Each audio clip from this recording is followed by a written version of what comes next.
Thank you, Joel. What a wonderful conference again this year. Terrific job, Joel.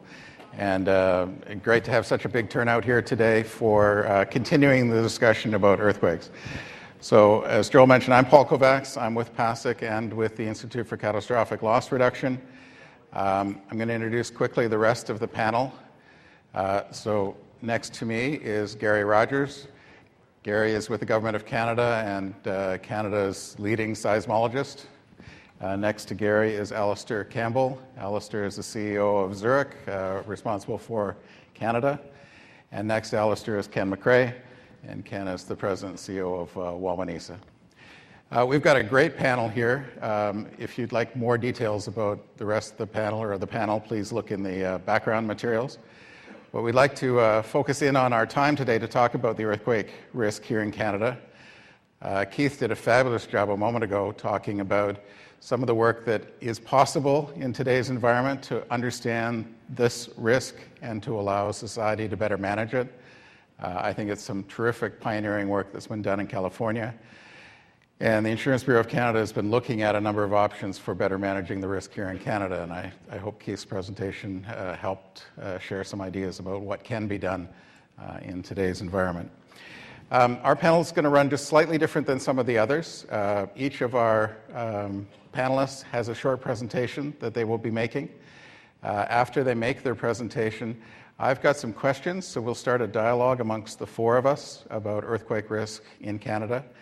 And we'll open up the floor for questions, but I would ask you to wait until all the presentations have been done and I start the dialogue before we would love your questions, but please wait until all the presentations are done before we start that dialogue.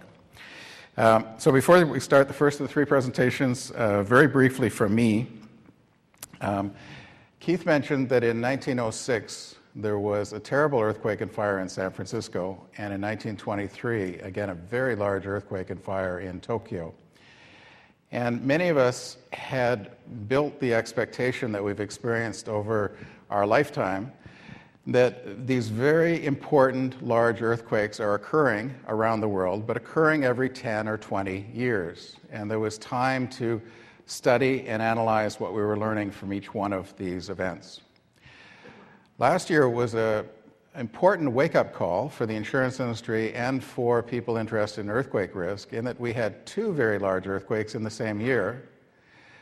I had the good fortune of being supported by Lloyd's to look at the earthquake in Haiti and the earthquake in Chile, and to write a paper last year on 7 lessons for Canada, because it was extremely unusual to have two large earthquakes in such a short period of time, and to bring our attention to the issue.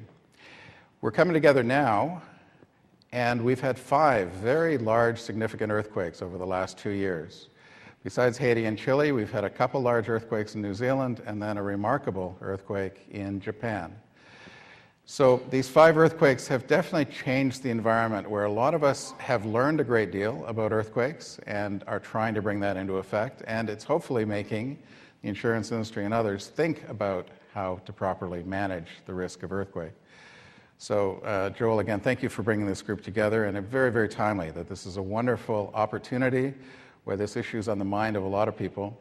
I think we have a terrific panel to help take us through a discussion about what the risk is here in Canada of an earthquake and how prepared are we for the big one. As Keith shared in the last session, this is inevitable. We will have a large earthquake in Canada, but how prepared are we for that risk?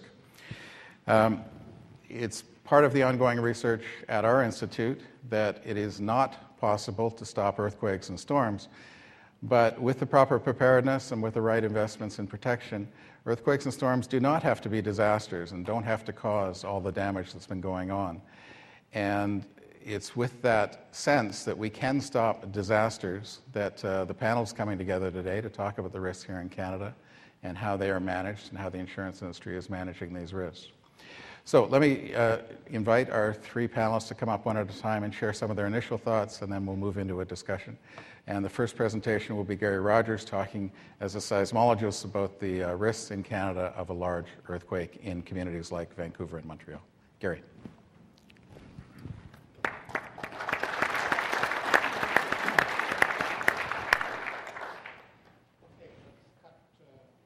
You hear me? Yes, okay, here we go. Let's cut right to the chase. The first one I want you to think about is, okay, we're here, we're in Vancouver, you kind of know Vancouver has an earthquake hazard. What is the probability of strong shaking in Vancouver, enough to cause damage, what we would call intensity 7, in Greater Vancouver in the next 50 years? Now, this is not leveling Vancouver, it's just starting to cause damage in some buildings where you're going to have to pay out some money from your companies, right? Let's just take a quick straw poll. How many think it's 90%? How many think it's 50%? How many think it's 20%? How many think it's 5%? So let's go. 90%? 50%? 20%? 5%? The answer is, oops, push the button, about 20%. And about half that risk comes from local earthquakes close to Vancouver and half from the big subduction zone earthquake. It's a bit higher in Victoria and lower as we go elsewhere. But, you know, we use 50 years because that's kind of an adult lifetime, or it's the lifetime of your average building. Let's just put it in perspective. Earthquakes are rare events, but they're not that rare.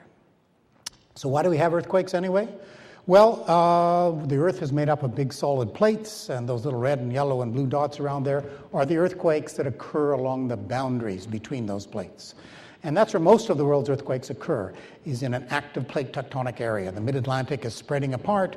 The Pacific plate is sliding past California, and plates can move apart, together, or past one another. Each of those processes causes earthquakes. In Canada, it's no different. Most of the earthquakes, 3/4 of them, are in Western Canada due to active plate boundaries. But we also have earthquakes in the east as well. And that's because the mid-Atlantic ocean is opening up. It's pushing North America against the Pacific plate. It's squeezing all of North America. So where there are old zones of weakness, like in the St. Lawrence Valley and Ottawa valleys, we do get earthquakes. And we can have earthquakes anywhere in Canada. Lower probabilities in the prairie regions. You can see there's a red dot there in Saskatchewan. That's real. It occurred in 1909. But the biggest hazard is on the west coast, where we have active plate boundaries. 75% of Canada's earthquakes and more than 90% of the earthquake energy released in Canada is on the west coast. Why? Well, we have three actually active plates. The America plate, which is what we're sitting on right now, the Pacific plate, which is moving past North America, like those black arrows indicate. You can see it moves, they rub together along the San Andreas Fault, which destroyed San Francisco in 1906. You probably all heard of that, but exactly the same feature exists up in Canada. We call it the Queen Charlotte Fault. Even bigger earthquake than the San Francisco earthquake occurred in 1949, rupturing some 500 kilometers of that fault, extremely strong shaking, knocking cows off their feet. People couldn't stand. Virtually every chimney on Queen Charlotte Islands was knocked over. But, you know, there really wasn't a lot to damage in Queen Charlotte Islands. That's not entrenched in our history. Where we live here, and where most of British Columbia's population is in the other plate interaction. The small Juan de Fuca plate is sliding underneath North America. And let's look at a different sort of picture. Here you can see perhaps more what's happening. Off of our coast, about 200 kilometers, there's a place which we call the Juan de Fuca Ridge, where new of that gushy red material down there is coming up to the surface. There's a big long line of undersea volcanoes, and then it spreads sideways like those white arrows indicate, and slides underneath North America, under British Columbia, under Washington, under Oregon, and Northern California. When the depth gets to a certain, when the plate gets to a certain depth, we have the conditions right for melting, and we get this nice big line of volcanoes that we can see, Mount Baker, which you see from here, and going up to Garibaldi and Meeker Mountain north of Vancouver, and down through Mount St. Helens, Mount Rainier, and all the way down to Mount Shasta in California. This whole process is inevitable. It carries on regularly. It doesn't stop. Plates move with respect to one another, and that whole process is eventually causes earthquakes. The rate at which those plates move are about the rate your fingernails grow, a few centimeters a year. It's relentless. Or another way you can think of it is those plates are going to move relative to one another about the length of your body in your lifetime. So that amount of energy is going to get stored up in the region. And this process is inevitable. It leads to earthquakes. In this region, we have 3 kinds of earthquakes, some of which were mentioned in the previous talk. We have these megathrust or big subduction earthquakes. They occur on the boundary, as indicated there, in the zone that is currently locked and stuck. It's off the west coast of Vancouver Island. It's not under Vancouver. It's not under Victoria. It's some distance from us. That's where they occur. These earthquakes cause shaking for a very long period of time. They're very rich and low frequencies, which makes big buildings sway back and forth. And they inevitably cause a tsunami, just by the nature of the process. We also have earthquakes in the North America plate, which is to say what we're sitting on now. These are shallow earthquakes within the top 20 or 30 kilometers, and these are the ones that can be the most dangerous to us. Even though those earthquakes never get as big as the offshore subduction earthquakes, they can be very close to our cities. These kinds of earthquakes also occur in eastern Canada, right up in the crust. And if we have an earthquake that's of any size near an urban center, you're going to have a lot of damage. Here again, we have a 3rd kind of earthquake, and these are these deep earthquakes within that subducted plate, down underneath us. Below Vancouver here, they're about 80 kilometers. Below Victoria, about 40 kilometers. Below Seattle, about 50 or 60 kilometers. And these have been the most common earthquakes that we've had in this region in the last century. Most of the big ones have occurred down underneath Seattle, Olympia. And the last big one was in 2001. Which did several $billion worth of damage to Seattle, but no collapses. I'm sure the insurance industry paid out a lot of funds for that. Also, the public good funds from both the state and federal governments covering their aspect paid out a lot of that $3.5 billion. This subduction process, the 2 plates become locked. They still move together, as those white arrows indicate. And this process builds up stress in the crust. By straining it, it causes stress that lasts for centuries. It deforms the crust. We can measure this deformation with sophisticated techniques like GPS and precise leveling. And that forming process squeezes the whole coastal region. And indeed, it causes earthquakes, some of them quite big earthquakes. But eventually that stuckness, because the plates still keep moving together, they don't know they're stuck. They're so much bigger than the little area that's stuck. Eventually it lets loose. And what is stored up in several centuries, the energy is released in a couple of minutes.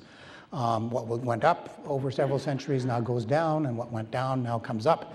And particularly the up underneath the water is what causes the big tsunami.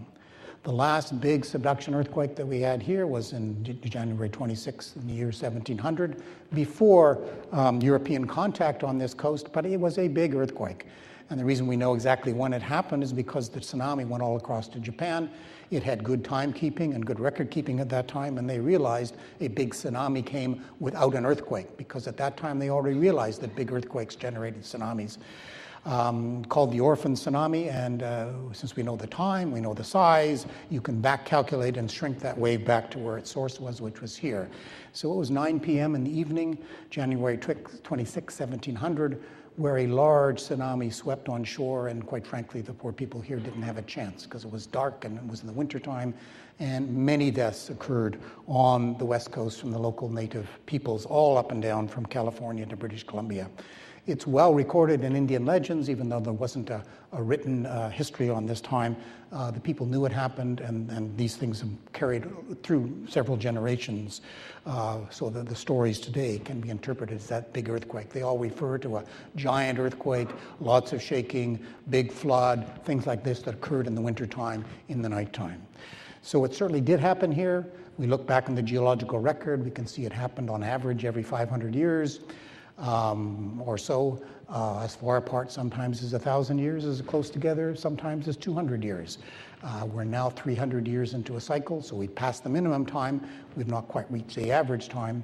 So the probability, as I said right in the beginning, of this earthquake happening in the next 50 years is something the order of 10%, but it's real. Let's just look at the largest earthquake that's occurred in Western Canada in historic time. The other one was prehistoric, so when we had a written record. Western Canada's history only goes back 150 years. But in 1946, we had a magnitude 7.3 earthquake on Vancouver Island. This is an isoseismal map, areas of equal shaking. And what that's trying to show you is that the red, very strong shaking, if you'd been in the area of that area at that time, you would have been very frightened. It would have shaken you for about 40 or 45 seconds, such that you could not stand up. That's a long time if you cannot stand up. And most of the damage that occurred is in that red area. If you were in Vancouver here, I was very young at the time, but my parents were here, and they certainly remembered that earthquake. But anybody who was here in Victoria, Vancouver, in the orange area, will have a story ready to tell you if you ask them about that earthquake. It was a very frightening experience for them as well. But the damage in those regions was spotty. Yeah, there was the odd chimney knocked down and the odd crack in a building, but spotty. If you're in the yellow area, then people would be aware of the earthquake, but they wouldn't be frightened. You know, people would be sitting in this room, hey, I feel something shaking, you know, is that an earthquake? No, it can't be an earthquake. I mean, you know, that kind of conversation. Not scared, but everybody would be aware of it. And if you're in the gray area, which goes from Alaska down to Oregon and east of the Rocky Mountains, some people would feel it, some people don't. But I show you this isoseismal map to show you the effect of the earthquake waves die out with distance quite quickly. Doesn't matter how big the earthquake is, they die out with distance. So even the large magnitude 9 earthquakes that are off the west coast, the earthquake waves die out with distance. So by the time we get to Vancouver, it's not exceedingly violent shaking. It's enough to do damage, but not exceedingly violent. Just a couple of pictures of what happened in 1946. There wasn't much around to damage on Vancouver Island in 1946, and not a lot of people had cameras to take pictures of what did. But we see the typical damage. You see this is really a wood frame building, but it had a brick fascia on the front, and you can see all of the bricks in the street. Luckily, a Sunday morning, no people in the street. Here's Courtney Elementary School, wood frame structure, survived very well, but the chimney up on, you can see the big hole in the roof, did not, went through the roof. You can see the chimney, the lath and plaster ceiling, and the chimney in the back of that all mixed up with the kids' desks. Again, a Sunday morning, so there were no kids in there. But 30 of the 31 schools in that school district suffered the same fate. The chimney went off, sometimes it fell in the schoolyard, sometimes it fell through the roof. And there were lots and lots of landslides on Vancouver Island. This one in man-made fill, the road going north from Campbell River up to where the ferry leaves for Prince Rupert, but lots of natural landslides, some cases taking out structures and buildings, taking out railway lines and roads. And that's, again, something we can expect in in earthquakes, both in this high topography region and in eastern Canada, where we have very clay problems that even on very low slopes can be mobilized and slip sideways during earthquakes. Okay, what about earthquakes in eastern Canada? Well, as I said before, there are some earthquakes in eastern Canada. You can see the larger red dots. There are several of them in the Quebec area. And the next size down, there are quite a few in the Ottawa Valley area down to the St. Lawrence River. And indeed, the biggest earthquake, I shouldn't say the biggest earthquake, but the earthquake that's caused the most damage was, again, more than 50 years ago. Again, we have an isoseismal map showing how the shaking goes away with time.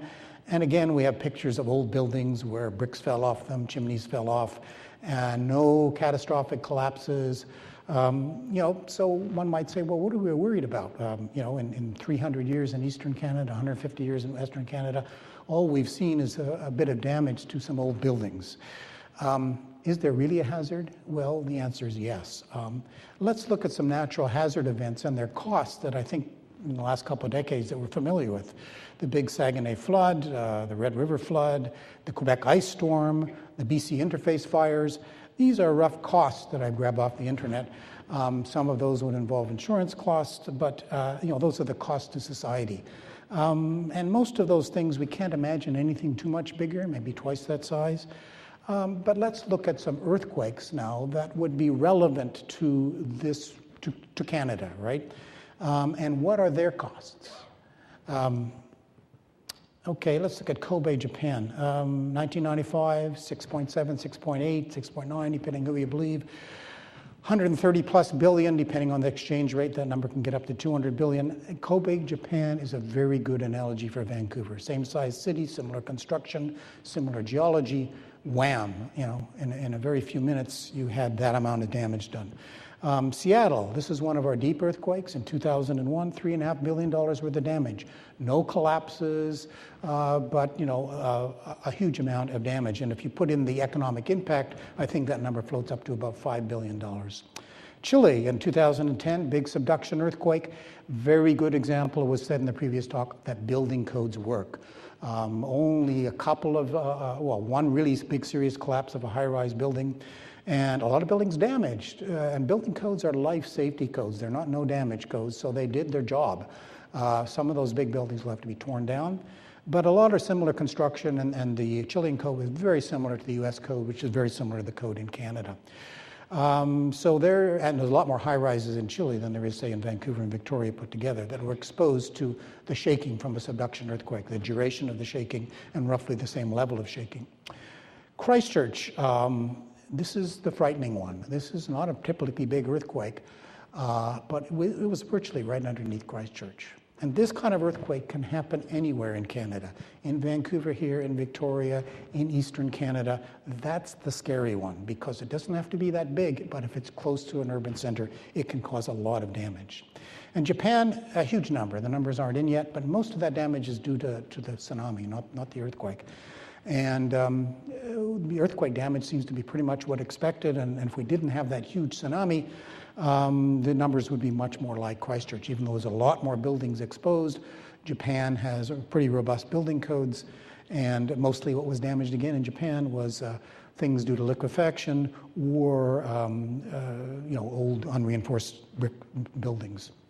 So what do earthquake scientists do about all this, and how do we communicate with people? Besides sitting around waiting for earthquakes to happen, we do try to do things. And where we put our effort is in trying to understand earthquake hazard.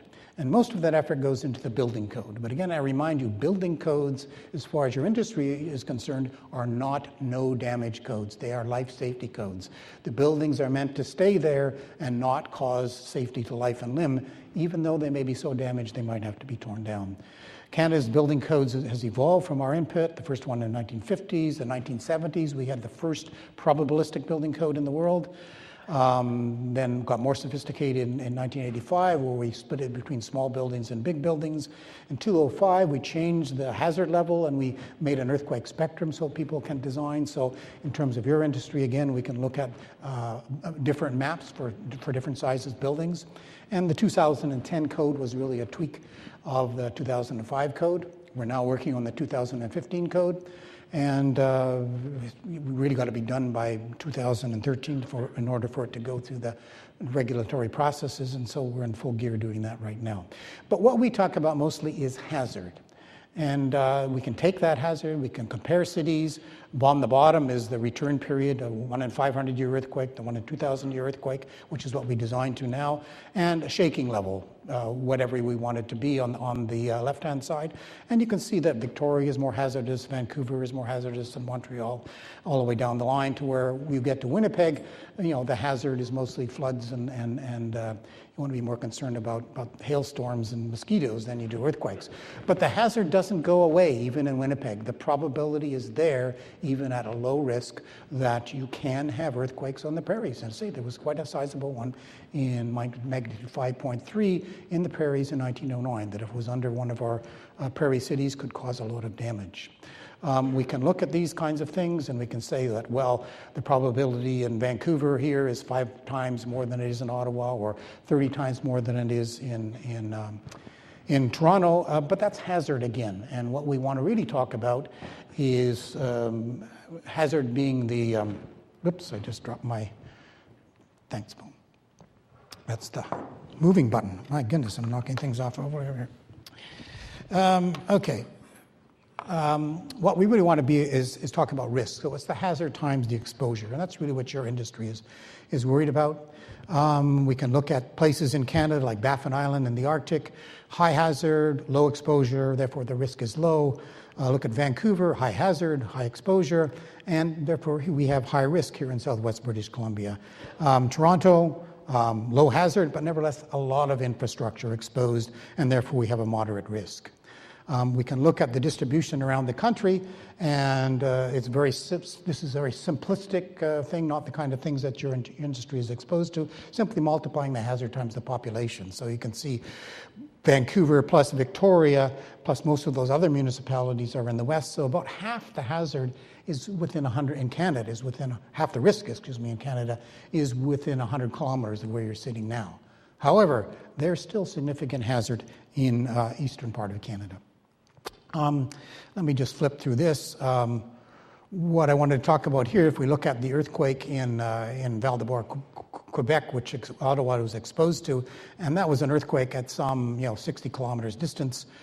Suppose we multiply that to bring that to a magnitude 6 earthquake, the size of Christchurch, let alone bringing it close to the city. We multiply the shaking by 10 as we go up on the scale. So that's the visual impression of what the shaking would be, what it was in Ottawa compared to would be. And in Christchurch, we have a worse scenario in that it was right under the city. And I just want to show you a few pictures of Christchurch. Magnitude 6.1, nice summer afternoon, 8 seconds of very strong shaking, and I emphasize the very, much stronger than any of the buildings were designed to in Christchurch. Within 5 kilometers of downtown, $20 billion worth of damage, 182 people dead. Similar sized city to Victoria and very similar building codes. There's a picture taken by a tourist in the Littleton Hills seconds after the earthquake happened, and what you see there is the dust rising from collapsing buildings. Fantastic shot. When you fly over, I happened to get a helicopter flight over the city. At first glance, the city's still there. Not much has happened. But then you start looking closely and you see the collapsed building in the foreground, the one in the upper right, the one at the top. There's just a lot of damage. You walk around the ground and about 25% of the buildings are seriously, seriously damaged. Lots of unreinforced masonry damage, small buildings and large buildings. Historic buildings got clobbered that weren't retrofitted. About 40 high-rise buildings, and most of the high-rise in Christchurch were damaged, and now they've got to figure out what the hell they're going to do with them. Do they have to tear them down? Can they fix them? Serious, serious damage. Doesn't have to happen. Here's an old structure. The museum was retrofitted. You can see where they've taken the tower off there and parked it in the lower hand right, but visibly on the outside of the building, no damage. Retrofitted, unreinforced masonry building. It works. 2 reinforced concrete buildings collapsed, both older ones. That's where most of the deaths occurred. I put this one in because it's got the police building in the background. Like Canada code and like the US code, the New Zealand code requires extra strength for post-disaster buildings like police and hospital. But the police building was shaken enough that the panels in the stairwell started coming out, and there was asbestos insulation behind those panels. So people could not go in the building, even though the building was fine. So the police had to set up in a big tent out yard. So, that's the kind of thing you've got to worry about in earthquakes. It's not all structural damage. Lots and lots of liquefaction in the suburbs to the east. Especially water and sewer, just totally clobbered that whole area. Road damage, typical liquefaction damage, house damage. When you fly over from the air, you can just see these sand boils coming up in all the playgrounds and soccer fields and cricket fields, and these things are underneath the houses as well. It broke the back of many houses. Really good liquefaction exposure. So just random observations. It's very serious damage, but the damage was very localized to the downtown area. Shaking exceeded the probabilistic design buildings, yet most buildings did not collapse. Unreinforced masonry was a problem, the biggest problem, but retrofitted unreinforced masonry did very well. Building codes work. Very few collapses, total collapses. Liquefaction can be very costly, and access to downtown denied for weeks and months. In fact, it's still denied.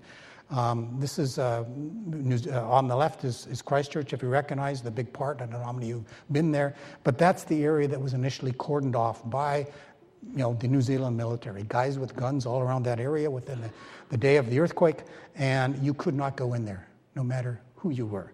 And the only people in there were rescue people.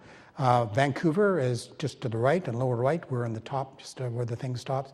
But if we put the same area on Vancouver, that's what would be denied access in a similar kind of situation.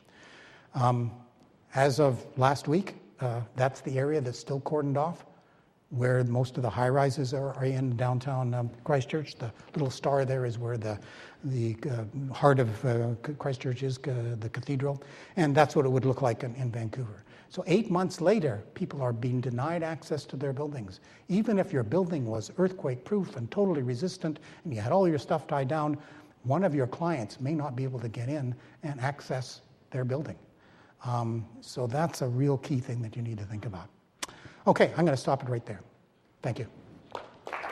Thank you, Gary. Oops, I see policy.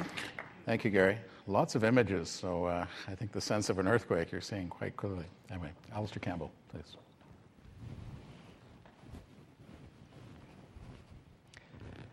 Hey folks, so in preparation for this, I was discussing it with my kids, and my 14-year-old is an avid reader, and because of the expense controls at Zurich these days, we don't have any money for books, so he shops at remaindered stores and found this.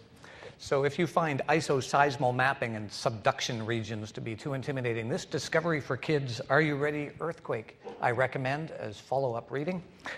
And the key thing is that the building stood up. So, thank you, Paul. Drop, cover, hold on. I'm going to try and talk about quake here.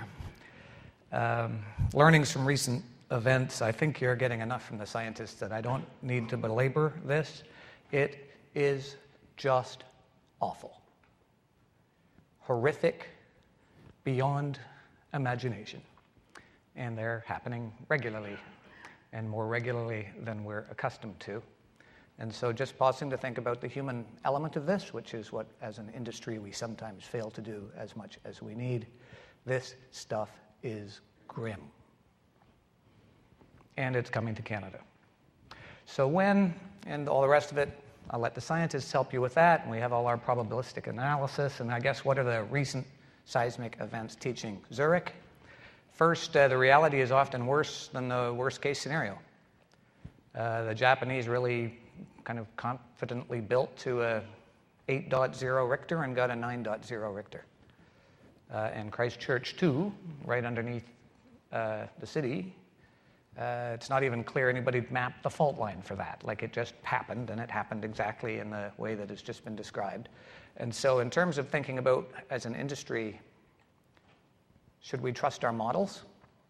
I think 2008 just amplified very beautifully that the folks in financial services who rely 100% on their models turn out to miss the big events. And so while we as an industry can be rightfully proud of how strongly our balance sheets withstood the financial crisis when other pillars of the financial services industries reeled or crumbled, I think it would be unwise for us to be excessively smug and trust excessively in models that are consistently not turning out to be right. Last point here is simply to say, as you've heard now, building codes matter. So here's my primitive way to illustrate this. Size of the Haiti quake versus the size of the Chilean quake versus the size of the quake recently in Japan. Size of the fatalities. Chile's buildings stood until the people could get out. Japan's buildings did too. The fatalities in Japan were from tsunami. If you take the tsunami fatalities out, Japan and Chile look very similar. In Haiti, everything that was one story toppled sideways and crushed people, and everything that was more than one story pancaked and crushed people. Building codes matter. I'll come back to that when we talk about Montreal. So how does Zurich think about quake? There's lots of smart reinsurers and other people who know this stuff better than me. So we're boring and Swiss. So we export quality and import humor.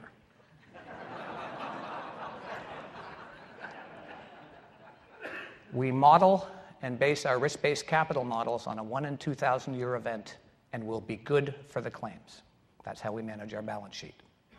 What's more interesting is how to get that much rate. So what do? Well, we do everything a good insurer does these days to try and manage accumulations better. We believe ourselves to be the largest single user of the risk browser tool. It is at the fingertips of every underwriter on our planet, and wherever on our international programs they are writing, they are using risk browser to see what other risks we have in exactly the same geographic space in real time. And if a new business submission comes in, we actually have already got maps And as new business submissions are quoted, they block space in our available capacity using these maps. And if they bump into capacity, we don't quote anymore. So I think it's a very disciplined, rigorous accumulation model. Through the CATs of the last 5 years, we have consistently paid out less in absolute dollars than our share of the market in the territories where we do business. We don't do that because we don't pay our claims. We pay our claims. We've just managed our accumulations aggressively and effectively, and we're proud of all that. One of the things we do is simulated fire drills, and watching the shakeout presentation was very illuminating. We do the underwriting version of this, and this is just a recent sample that was provided by our catastrophe management team to me. So we run an event, in this case a 7.5 earthquake with some aftershocks, and some horrible conflagration of the kind we heard presented earlier this morning, lots of civil disturbance, loss of water and power, and interestingly, sprinkler leakage. And then we model it all out using our actual catastrophe tools and the actual locations where we write business.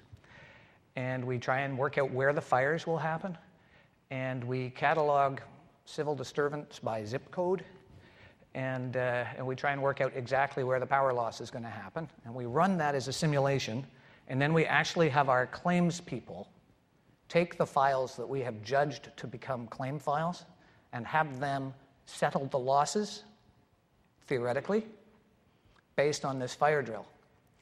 Tremendously illuminating, because it often turns out we are covering dramatically more than we meant to. Our claims folks end up figuring that the settlement should be X, and the underwriters were assuming that it was going to be half of that.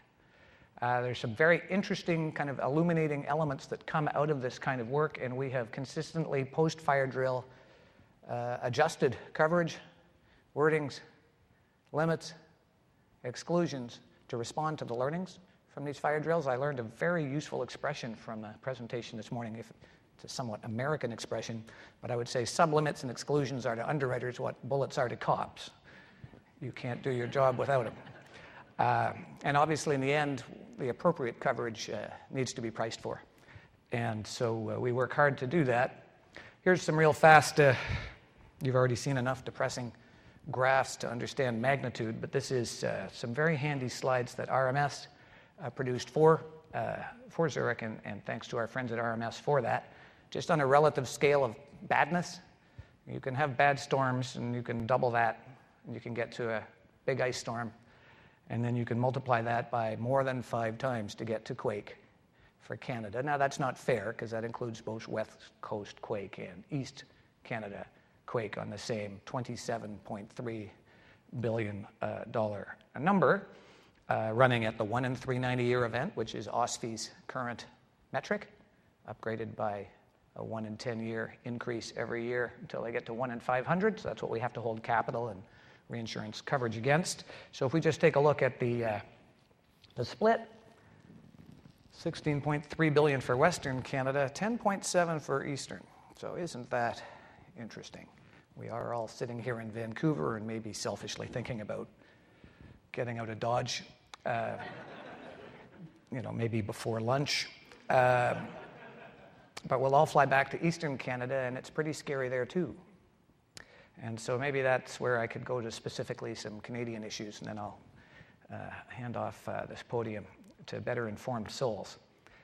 It's not clear to me that we're properly pricing quake in Canada today as a market. And that's particularly true as we think regionally. And so at the 1 in 2,000-year event, which is a really apocalyptic event, and Zurich will still be good for it. I'm not sure everyone else will. But at that, actually, British Columbia is scarier than LA on the models, which is illuminating in its own right. But at least as an industry, we're collecting some premium for it. At least in the commercial market today, competitive forces have reduced the market price for quake coverage to 0. And you all know it. And yet we know how big it is, And that's where this reality about building codes kicks in again. So I'm just going to come back to that. There's a couple of other things that aren't clear to me. One of which is it's not clear to me that our regulatory requirement at a 1 in 390-year event is fully adequate to think about whether each individual carrier is up to it. And one of the areas there is that in the fire drills we've done, sprinkler damage actually is causing as much loss as fire following. So from just an insured asset basis, it's not clear to me that anybody's got that right in the models yet, based on our own fire drills. And the second point is, and this is particularly noteworthy out here, there are carriers who offer guaranteed replacement coverage or extended replacement value calculations that can gross up to 30% more than the ITV. You know who you are. It's not clear to me that that increased and theoretically unlimited exposure post-major event, when the price of repair is 200 or 300 or 400%, it's not clear to me that that is in anybody's DCAT analysis, and it is not clear to me that OSFI is reflecting that in the individual composite risk scores that they are allocating to carriers as they do their evaluation of solvency post-material quake event. So finally, maybe, I guess we can all reflect on our own moral duty. We work in a very moral industry. We do an outstanding and wonderful thing to humanity by making it possible for them to live without day-to-day fear of the unknown. And we honor our promise, and we deliver when it matters, and when there's a catastrophe as an industry, we will work out how to do that. That's all good, right, and proper. But we have a second duty that's broadly to society, and that is to properly price risk. Because the price of risk is a signal that allows individual consumers and corporations to appropriately trade off between risk and reward and invest appropriately where required. We do Canada no favors by underpricing quake coverage. In fact, we are ensuring that consumers and businesses improperly and without fully knowing it engage in riskier behavior than they mean to and fail to upgrade the building codes, fail to retrofit the buildings they should, and fail to take the actions they need to protect their employees and their assets. And that maybe just finishes back in Montreal, because Quebec is falling down without anything shaking.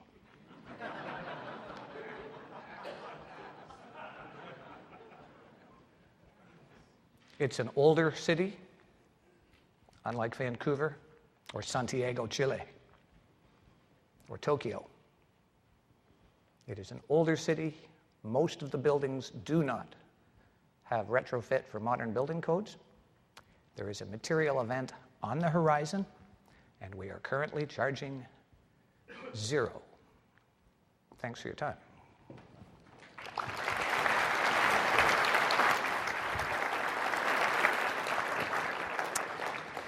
Thank you, Alistair. Lots of thoughts that I hope will lead to a great discussion, but hold just for a moment and we'll give Ken McCrae a chance to talk about some of the risks from his perspective. Ken McCrae. Hold on. Thanks, Paul. This is a bit scary, a bit depressing. And if as Alistair talks about that you might want to get out of Dodge, you might consider Winnipeg. I noticed when Gary was speaking, there was a map of Canada, and there was no red dots on Manitoba, but then he kind of took it back a bit when he said that there was still a chance of some shaking in Winnipeg, but it might be a great place to go if you're really worried about it. On the other hand, Gary lives in Victoria, so he can't be overly worried about it. I'm the last guy to speak, so maybe everything's been said, but I'll try and, at Paul's request, make some observations about, I guess, BC earthquake from a personal lines perspective. Now, if I can get this working here. First, a bit of a profile of Wawanesa in both British Columbia and Canada, some information about our written premium, our policies in force, and our market share. We are one of the largest personal insurers in British Columbia, and based on those numbers, we're clearly interested in the earthquake issue. It certainly has caught our attention. I think earthquakes caught everyone's attention more in the last little while, and we're becoming a lot more focused on it in a number of different ways. There's 3 or 4 questions listed on the slide. I'll try and address those directly or indirectly in the next few minutes. Certainly, recent seismic activity that's been talked about a lot for the last couple hours across the globe has drawn our attention to earthquake coverage in Canada.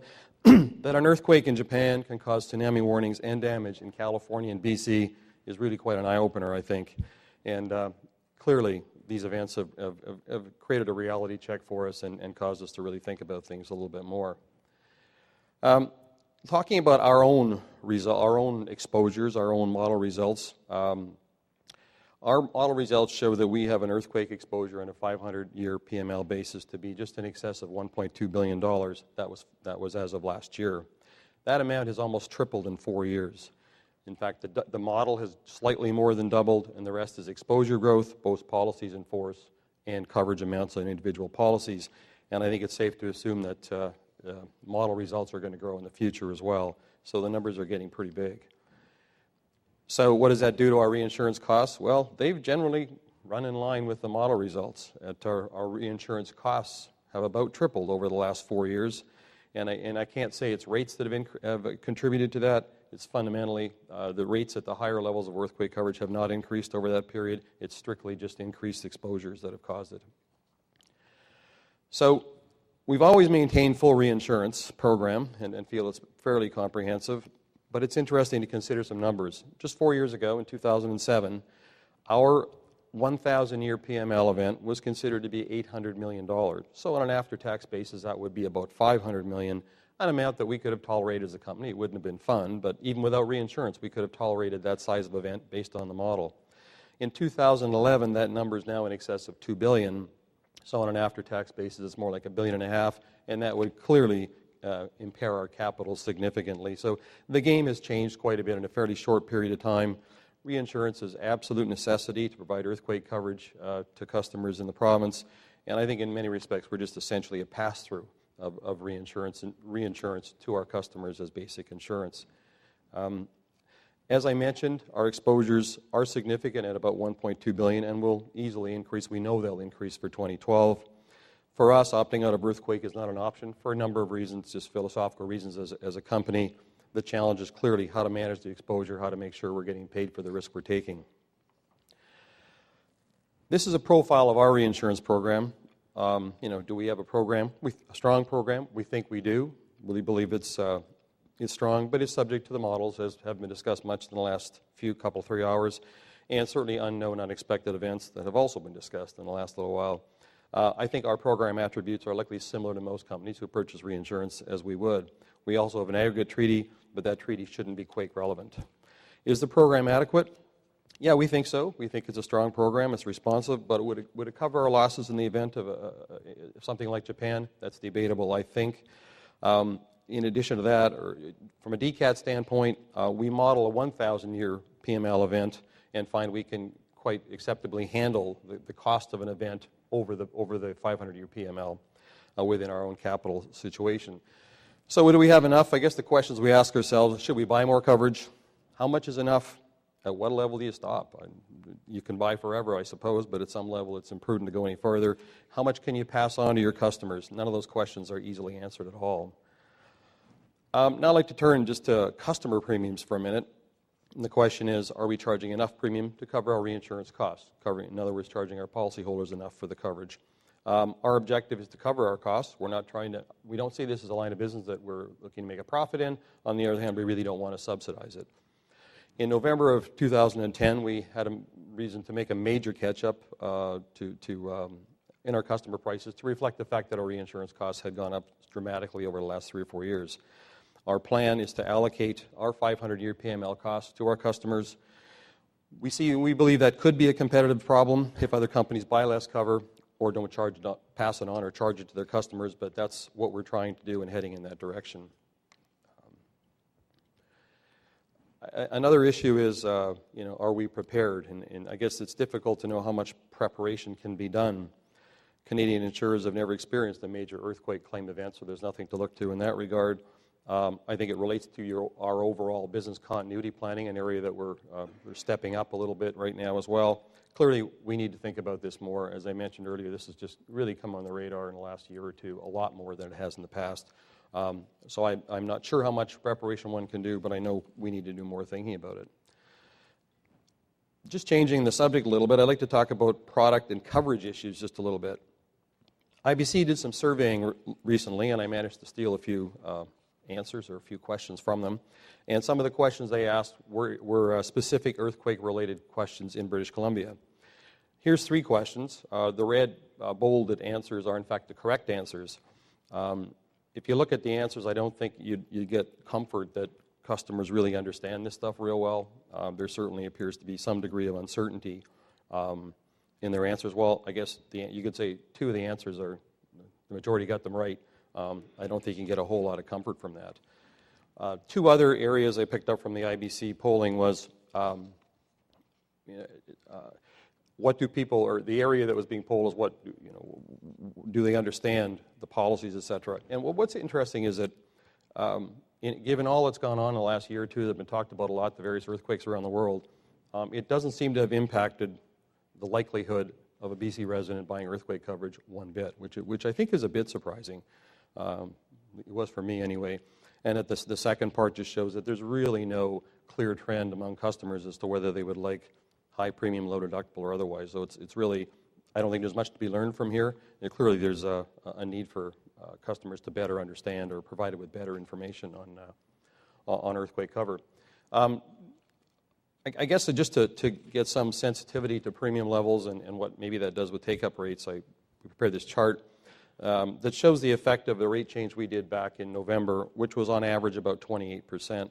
And this is an example of a policy in 4 different hazard zones. We run 6 hazard zones identified in the province. And maybe the most important columns to look at are the second last column shows that earthquake premiums increased between 20 and 66% at that time. And the last column shows what proportion is earthquake premium of a total homeowners plus earthquake premium package. And that shows us between 30 and 44%. So it's becoming fairly significant, a piece of premium, and I think it's reasonable likelihood that earthquake premiums will rise faster than homeowners premiums for other perils in the future. The question becomes, with premiums increasing, what is the effect on take-up rates? This is our take-up rates as of, I think, June 30th, but since November the 1st when we significantly increased premiums. Don't have any comparative data because we had a different hazard zone structure before this time. But it shows in the major hazard zones a pretty good take-up rate, 50% or so on average. And I think based on what I understand about other parts of the world, that's a decent take-up rate. However, it means for every house that has earthquake coverage in Vancouver, another one doesn't. I might add, though, that our overall provincial take-up rate, we have that information, and prior to these rate changes, it was 37.7% in the whole province of British Columbia. As of April 30th this year, it was 39.2%. So it looks like there's some room, or at least people are not turned off buying earthquake premiums. When there is some increase in premium, there's an understanding that it's needed. Another question is deductibles. There's been concern expressed that large deductibles are not understood by consumers real well and would create some shock and some public relations problems if an earthquake occurred and people were faced with fairly large deductibles. We follow a per-coverage approach in applying deductibles. There are other approaches such as percentage of total coverage, percentage of loss, or flat amounts. We just did a little bit of work to find out what would happen if we had lower deductibles, lower than 10% of coverage. What would it do to the premiums we charge to customers? And as you can see, to adopt lower deductibles does increase consumer premiums substantially. We estimated these just looking at our model results with different deductible amounts and estimated additional reinsurance costs and then how we would pass them on to customers. So large deductibles are an issue, but premiums would have to increase a lot to avoid them. Looking at deductibles, following on the idea of do customers understand it, to improve clarity, we've decided to display the deductibles on the declaration page as dollar amounts rather than percentages, and whether that helps of an understanding, I'm not sure, but maybe if you're looking at a policy with $400,000 coverage and you see 10%, maybe it's a bit of a waker up when you're told it's $40,000 as opposed to 10%. So we've decided to do that shortly with an effort to hopefully increase understanding by policyholders and brokers as well. There are other coverage issues out there that cause concern and complicate earthquake coverage, I think. Fire following legislation may complicate consumer understanding, and I think provides a false sense of security to customers that they actually have full earthquake coverage when they don't. Much has been written about potential settlement problems that may result if both shake and fire damage occur with the same event. Tsunami is not covered. I don't know if that's understood well by customers or not. GRC may complicate loss settlements if claimants are unable to rebuild on their existing site. I understand this has occurred in New Zealand as the government decided to redesign Christchurch to reflect new knowledge about earthquake risks, and thousands of damaged buildings will not be rebuilt. In summary, it certainly is. There's a significant and growing earthquake exposure. I think generally we certainly have it. We have a heightened dependence on treaty reinsurance. I believe it's important for us to transfer the cost to policyholders, the appropriate cost. There's a desire and I think a need to try and communicate better through our brokers to customers what the coverage is and what the deductibles really are. And I think more study is desirable and essential, whether it's done by ICLR, through IBC, or any other organization. I think that in this thing, more is better. So it's a significant issue. It's going to remain on our radar to a much larger extent in the future than it has in the last few years. Thank you very much.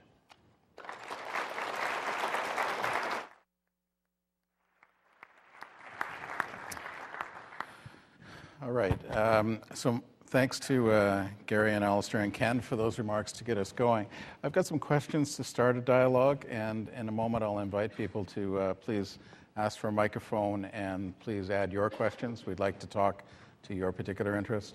I hope you've heard some comments here that have stimulated some thoughts of your own, so please feel free to ask for a microphone. Gary, can I start? Do you buy earthquake coverage from the insurance industry, and what advice do you have for the industry? Yes, I do buy insurance coverage from the industry. Some of the things I've just saw in Ken's talk were somewhat upsetting in that the message of what people are really buying, they don't understand, which is what I get from some of your statistics. I mean, some of them do, but clearly a large proportion don't.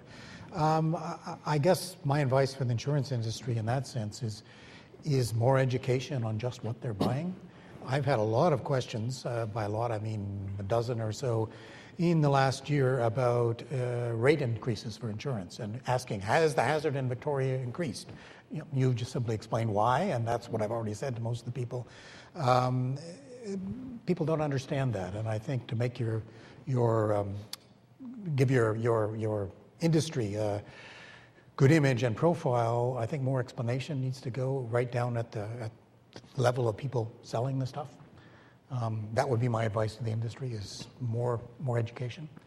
And clearly, some of the messages that we're putting out aren't getting there either.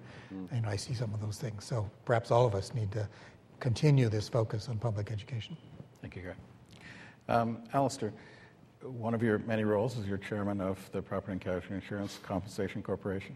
You're the CEO, if I recall. And part of the ongoing research about why insurance companies occasionally fail talks about rate adequacy as the primary concern that has been shown for companies that fail. And you're concerned about rate adequacy here on the earthquake file.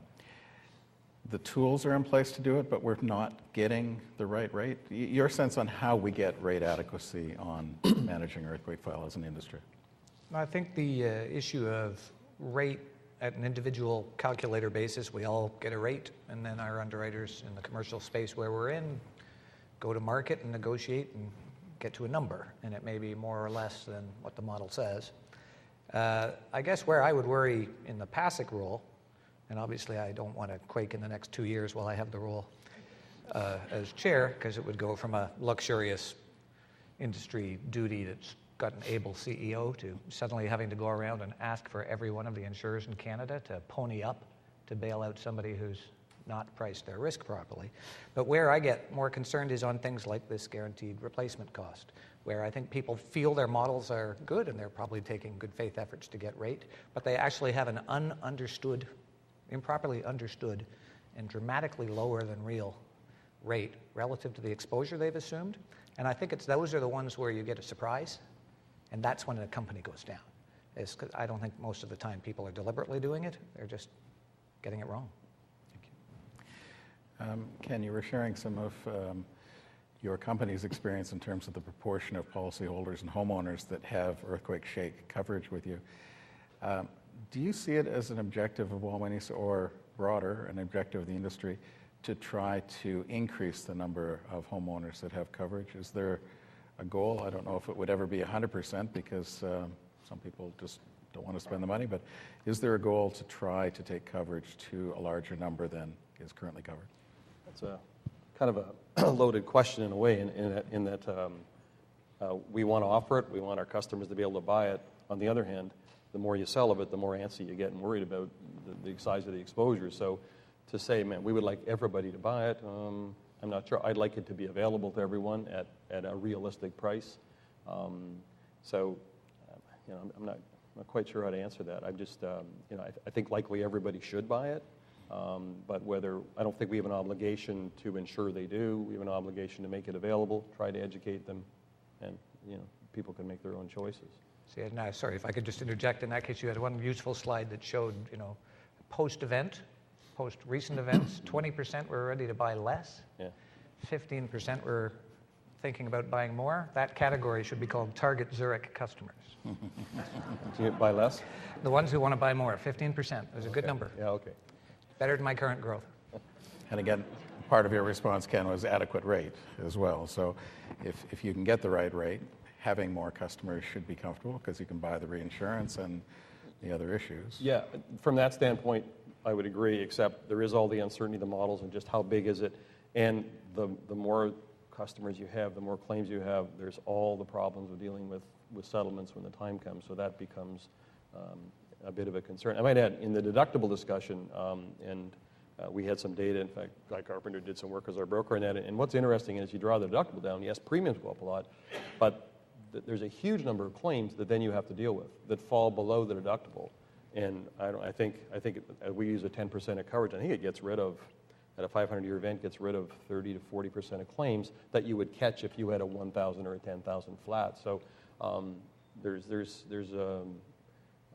some real practical side effects of having low deductibles and fuller coverage. I would prefer to see more people have it with reasonably high deductibles than go the other way. Thank you. Can I make just comment on that? Is that all of these calculations, going back into Alistair's, are probabilistic calculations. The Christchurch earthquake was a 1 in 10,000 year event. The glacial things that have been laid down there had not been ruptured before. Even though there are different probabilities and different rates, if you decide that you're going to deal with the 1 in 200,000 year earthquake, the probability of the 1 in 10,000 is going to happen somewhere.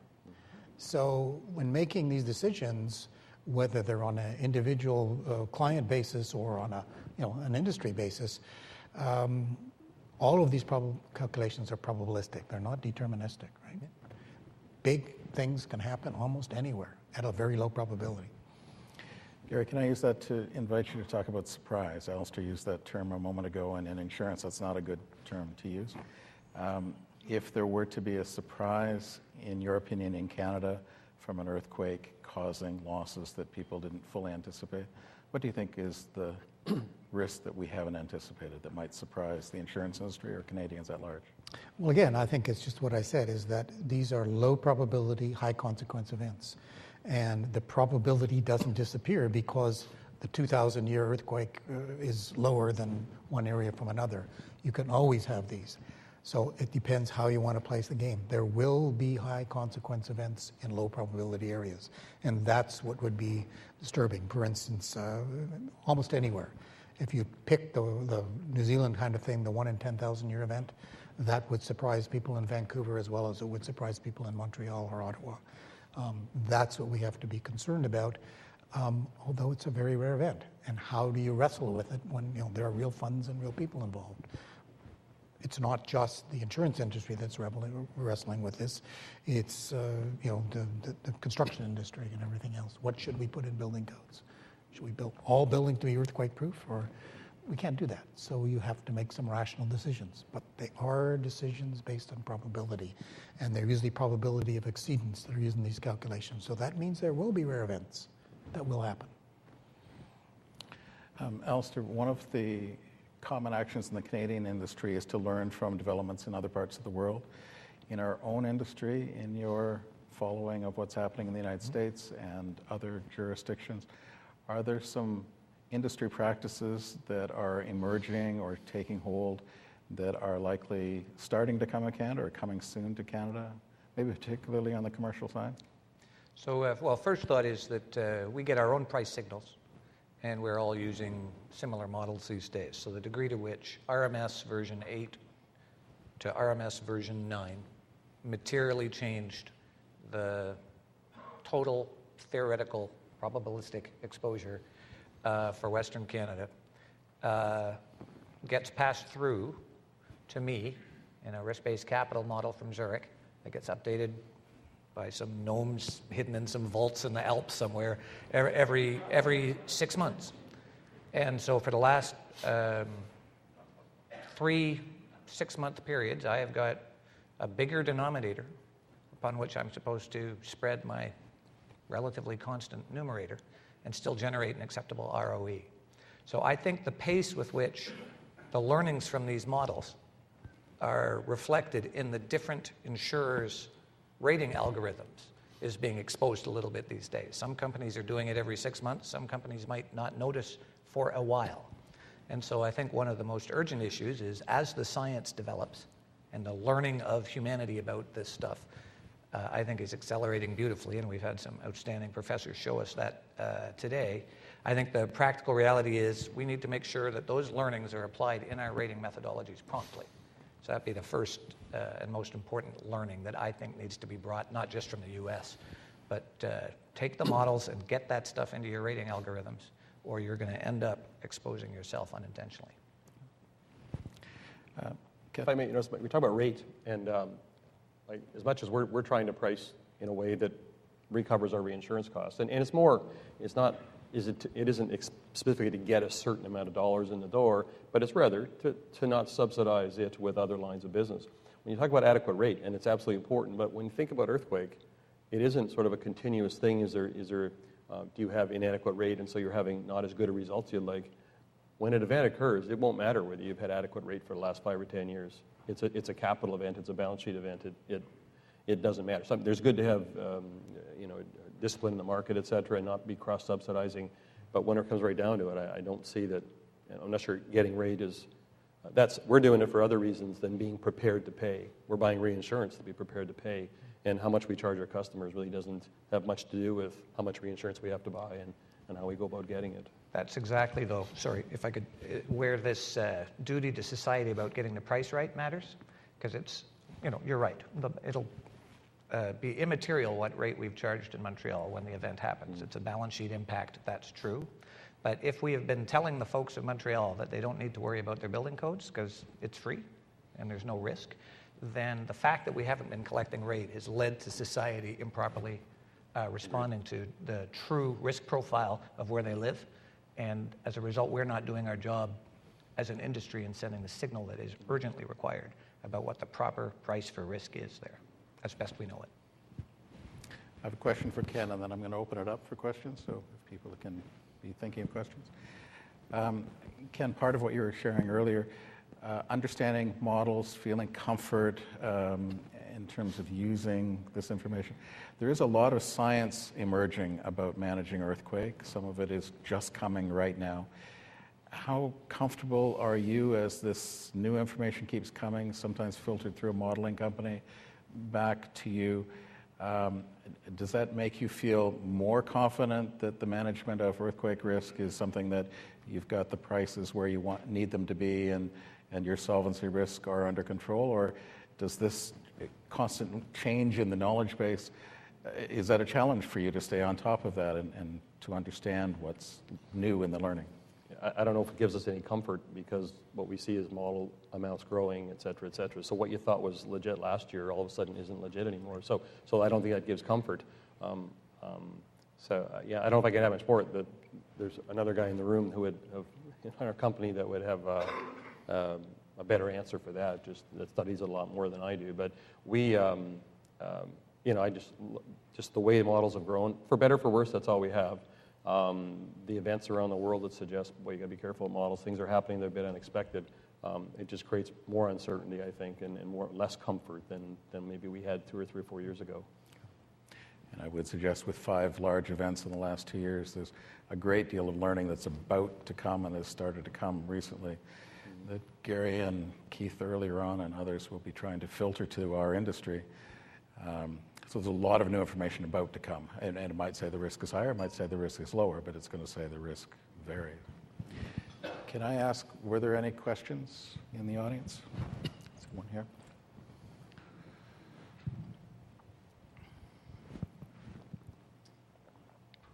Question to all 3 panelists and Paul, so you can pick it up. I was working here in Vancouver 16 years ago. What I find interesting in your presentation is that a lot of these issues were the same, and what I would like to know from you guys is why do you think it's still the same? Pricing adequacy was number 1 issue. Settling between fire following and shade claims was also an issue then. The business interruption, Alison, you alluded to, business interruption portions, sprinkler leakage was also an issue. How is it dealt with? Where do we go for that? So my question to anybody that wants to pick it up is, why are we talking about the same thing 16 years after? What's the lead? Gary? It's hard to say. I mean, the information is put out there. It's the uptake. It's the real question. And why is the uptake not there? If you say we're still, the perception of the earthquake hazard has not changed. The perception of the risk hasn't changed a lot. It's how your industry is reacting, I guess, and I don't know the answer to that. So slow learners, I guess, might be. But realistically, even between RMS 8 and 9, probably moved the dial by 40 to 60%. And so if you think about someone who's not thinking about that, they're looking at, say, commercial property loss ratios in British Columbia and seeing 40. And it's 55 in Montreal and 58 in Toronto, and they're thinking their regional manager in Vancouver is fabulous and asking for more growth. So the combined ratio is strong, the underwriting result is excellent. What's the risk? Well, the risk is now that the quake premium is well on its way to north of 50% of the total premium collected. And since there hasn't been a quake, the actual loss ratio is roughly double, right? Because you're charging the losses you're paying for your water damage and fire and theft against half the premium. And so, in fact, I think there's easy to fall into temptation to believe that British Columbia is profitable, which on a calendar year basis it is not, but on a proper actuarial basis, we're way out of whack. And we keep giving a good bonus to the regional managers here. I would agree with your observations totally, but just by way of numbers, when we look at our catastrophe program there's a certain amount that's kind of for all perils, a lot of wind and hail and stuff, and then above some level it's all earthquake. The amount that is all earthquake now is 5 times what it was in 07 or whatever. So we have a whole lot more premium, and then you wake up one day and you say, boy, I think we better charge all that reinsurance premium into our BC business. And as soon as you do that, you come to Alistair's conclusion that this thing isn't making money anymore. And then we got to manage the business as an earthquake piece and a non-earthquake piece and make each pay, as I mentioned earlier, such that we at least break even once we paid our reinsurance costs. Okay, I've got some more questions. It's a little hard to see the lights here. Okay, so I see 2 questions before I move on. Here first, and then...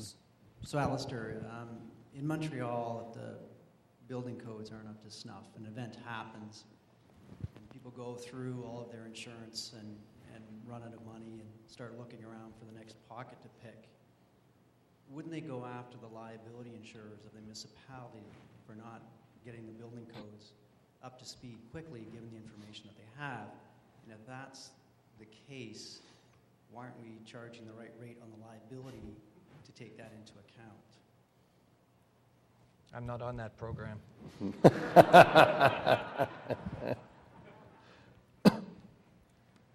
I think the pursuit for every remaining pocket will be very vigorous in Quebec.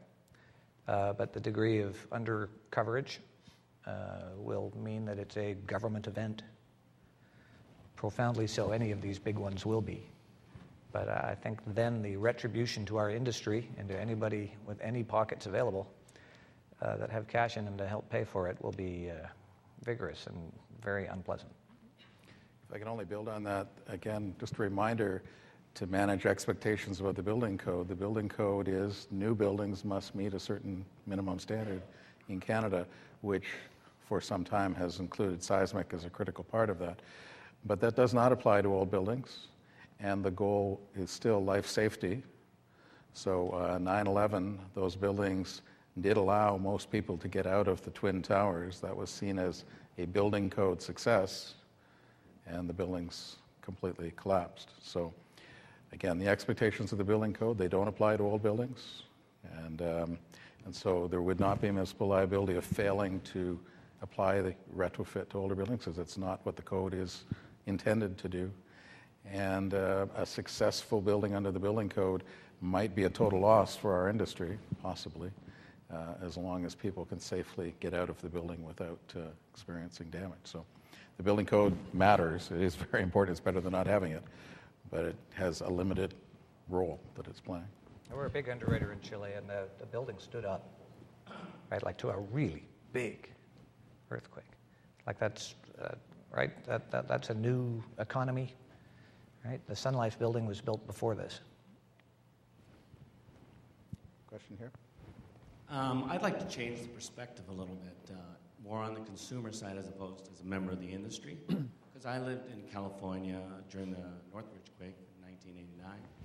And as a homeowner, I had a home, I had insurance, and I was offered earthquake insurance, and it had a high deductible. It had a $10,000 limit, and it had a seriously high premium. So what's changed since those days in the way of premium now? So what do you get for your money? I think the California circumstance is quite different, and I don't know the history well, but after the Northridge quake, the whole game changed, I think, and that's when the California Earthquake Authority came in. Paul, you might know this better than me, and a very scaled-down policy was offered. The policy we're offering is really just an extension of the basic homeowner's policy to include that peril. So it's a pretty full-fledged policy. There's no, other than deductibles being higher than the regular part of the policy, it's not restricted in any other significant way. Now, it's interesting. If there was a big quake here, what would happen in the aftermath in terms of the insurance offering? I don't know, because I think what happened in California was in the aftermath of a major event. But I don't think we're offering a substandard product or one that limits benefits in any significant way. In fact, we're more worried that GRC could extend benefits in a way that we just don't anticipate. I've got a couple questions I'm going to direct, and I'm going to start with the first one for both Alistair and Ken. Our industry appears to approach British Columbia and Quebec in a very different way and have different expectations of the role industries to play. It's more evident on the homeowner side. Feels like it's true perhaps on the commercial side as well. Why would our industry think about one part of the country in a different way when most companies are national companies and operating in both markets? Do you agree that it approaches Quebec and BC in the same way? And Can I answer first? Why? Go to Alistair. We write so little in that Quebec, Ontario area that we offer it, but there's very little take-up. So it's not something that's on our radar screen, nor are we a very big commercial writer. So over to you, Alistair. Very generous. Thank you. So I think the market price is the result of market activity, and I think the players are materially different. Regionally, that's true in personal lines, where you have some very large Quebec-based players who are not exposed out here, and the market dynamics are materially different. And I don't know that the people of Quebec have spent a lot of time hearing that this is something of major concern, whereas the folks out west grew up with this knowledge. And so I think that probably changes your marketability to charge a rate and have customers buy. So I think there are consumer differences, and I do believe there are industry differences. And those of us who are trying to do a common pricing model and allocate our treaty costs and allocate our risk-based capital properly are finding that challenging, which I think was the cri de coeur that I was making from the podium there. Gary, do you want to build on that? Yeah, I was just going to say, I think one of the other issues is simply public awareness. In Western Canada, Geological Survey, we've been very aggressive in getting the message out there that this is earthquake country. I don't think this has been as successful and certainly there hasn't been the level of aggression in public education. And I think that's part of what's reflected. People just aren't aware. You can go into most barbers and have an intelligent conversation with the barber about earthquakes, and I don't think you can do that in Quebec. A question for Gary. In these times where resources for most people working in the government is very tight and since it's getting tighter the next little while, if you had more people and money and equipment to work on something you're not working on right now, what's the next area where you can advance understanding of earthquakes in Canada if you had the resources to do it? The thing I think really needs to be done is to have in place what we call strong motion seismographs, a good, robust network in the urban areas. The information that's coming from New Zealand and Japan is more than all the information that's collected before. But not only the information that's coming for design of future buildings, it's the situational awareness immediately after the earthquake, where these instruments tell you how strong this building was shaking. That's where an area where we really should be going, I think, as a nation. And it's not a huge expense. We're talking not tens of millions, we're talking millions of dollars in annual operating costs of 100,000 or a couple 100,000 for getting these instruments in the major cities. And this would not only give good situational awareness immediately after an earthquake, but to individual building owners. If you had something in your building, how strong was your building shaking? And can you put up some yellow tape and carry on, or do you need to get everybody out of that building because it exceeded its strength? A few minutes after the New Zealand earthquake occurred, this information was available on the internet. When you thought, oh my goodness, it's a 6.3, that probably did some damage. And then you saw the actual ground shaking levels, and you're thinking, oh boy, this is a problem, right? And the emergency people knew that right away and reacted very differently. So that's the area where I would say we are falling down. And it's not just a government thing, it's a industry and even private level in terms of firms wanting to know what the problem is when it happens. But that's where I would put my money. I want to pick up on the earlier comment on building codes and perhaps what could be done for existing buildings. But if I focus in on the point of building codes, it's to make sure that the next generation of buildings are using all of the science that's available. Maybe, Ken, if I can have you start off. Our industry, the insurance industry, has not actually been involved in shaping building codes, or we were with fire damage many, many years ago, but not seismic elements, not wind and some other perils. The building codes matter a lot to us, but we've left that to others to deal with the issue. Do you have a sense that our industry perhaps should be getting more involved in trying to influence building codes in the future, perhaps taking some of the issues about the difference between life safety and actually also going further and protecting the building? Yes. No short answer. And we're both on the IBC board, and we've both been talking about this at the IBC board as quake becomes a more serious public policy issue in Canada, right? Like we're paying attention to this and trying to work out what the industry stance should be. I don't have a massive long background in this stuff, but absolutely I would agree. Yeah, and I think there is some thought going on, and I think the industry is willing to throw a little money at it too. So, and you share that, Alistair? Absolutely. We just had a call on it. A position paper presented recommendations about a much more aggressive IBC positioning on quake, and was just discussed last week. Because Gary, you've been working on building codes for years, but the insurance people have not been part of that process? You're right, and even at the Building Code Committee, which I've sat on for quite a long time, there's debate. Should we be doing what we're doing, life safety codes, as it's kind of defined in the building code, and what virtually every other nation is doing, or should we be doing performance codes, so that a building is, you decide, you don't want my building to be, my building does not want to be damaged by an earthquake, or I'm willing to accept this much. And that information then goes to the insurance industry, and you can make much more sensible decisions. It's a debate that society needs to take, not just this industry. So I would encourage the industry to be as active as possible, engage directly with the Building Code Committee, but just your industry and the Building Code Committee is not going to decide this. It's a societal issue. But raising the profile is where you get the debate. We're moving close to the end of our time. Can I invite, if there are questions from the audience. I'm going to turn to each of the panelists to offer some closing comments. Are there any questions before we do that? Gary, do you want to go first? Just some last thoughts you want to share? Well, again, I would emphasize that your whole industry and the stuff that I provide is all probabilistic based. These rare events will happen, and even though Montreal may be lower than Vancouver or whatever, you don't know where the next earthquake is going to happen. So even when you do everything sensible, there will be surprises. And I guess as an industry, you need to make sure you can deal with those surprises, because they will happen.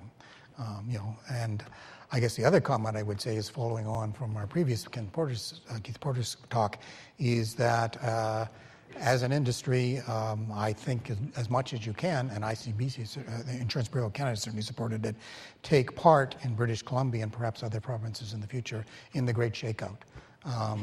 This is, last time it was done was earlier this year on the anniversary of the 1700 earthquake. And without a huge budget, we managed to get virtually 10% of the population of British Columbia involved. This time, doing it on the same day as California and taking advantage of Oregon, California, Washington, all doing it at the same time, we hope to get even more. But it's public education and awareness that we do have earthquakes, they can cause problems, that makes everybody more comfortable. Your industry and individuals. Well, I would just simply commend Joel and the organizing committee at NICC for allocating so much time to this topic. It's a brave call when you've got only so much time in an agenda. I think this is a very worthwhile agenda item, and I've learned a ton just in the sessions I've attended, and even in this discussion I've got takeaways here on stuff that I have to think about harder at Zurich, and I hope everyone in this room is, not just as a consumer and not just as a citizen, but as a player in the industry and a player in the market, learning a ton here today, so that we get this right. Simply just that I think we've got to the point with reinsurance costs, with knowledge of events around the world, that we as a company, and I sense most companies are getting that way, looking at this as really a separate line of business and managing it as a separate line of business, which means it's pricing, which means a whole bunch of other things that go with that, but also then the desire to support initiatives designed to do the type of thing that was done in California, get involved in some of the building code stuff, fundamentally through the industry association, I think, but clearly a willingness, when we look at the amount of premium we have, the amount of exposure we have, to spend a bit of money to get behind some extra research and that it can only help the circumstances is something we clearly need to do. Terrific. Well, again, my last words as closing here. Everybody had a choice, and I'm glad that you chose to come and join this session today. The program has been outstanding, and this particular panel, I think, was very, very informative for all of us, so I'm glad you chose to come to this panel and participate. And please help me in thanking Gary and Alistair and Ken for their contributions.